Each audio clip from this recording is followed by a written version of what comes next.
Allah sowla ko jole billahi wallahi mi an kof mawni yodide holto kofiɗa mi an boyan ni hon kadi gojol ko 50 cetoɗa kam tan birtoɗa kam dartina kam aɗa wiye holto kofimi ete anda kam saydi kofal ya Grand Dakar bo laɓoɓe woɓe non ton min ton kofimi ko a 3000 kofirimi he anat sillan waru jam ñam min eska dandi kam min sa andini kam halta ko kalda ko de ren hoorema mbiɗa laɓirɗa ko 3000 mata wona kof neɗɗo wade ko kof oto ko oto lambade kadi haala ka fuɗɗimi hewde mi heftinani mi laygal he jimi kalnama wala an d'abord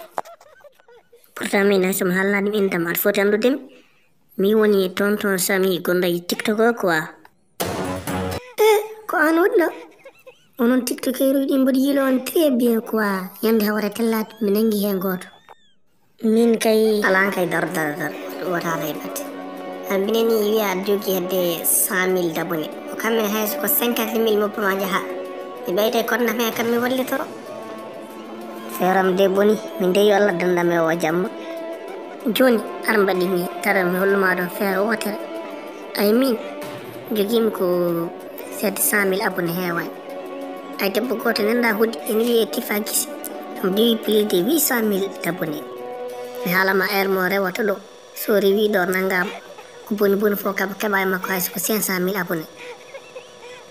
an ko mbiɗa ko gonga holi no wiyete joni mi walluma e makko goppa kam mi yaha ko to pamir woni woɗɗi pama kam Sami mboɗa haalama kala fo nde puntuɗa kam mbiɗa holto rewata haalnam reftanam hen kalna kam hol heure mo heewi rewte ɗo kam sa yiiɗi yiidam ko hedde futuro tan daroɗa ɗo en ma yimo ɓaɗejo tan ni daro nawa ayan ka bandi jiɗɗa ko funtude ɓe ɗo en joni ko ni mbaten ay bojoyi mi heɓanima mi heɓay ma kam hayso ko hello jaaha a jaaɓi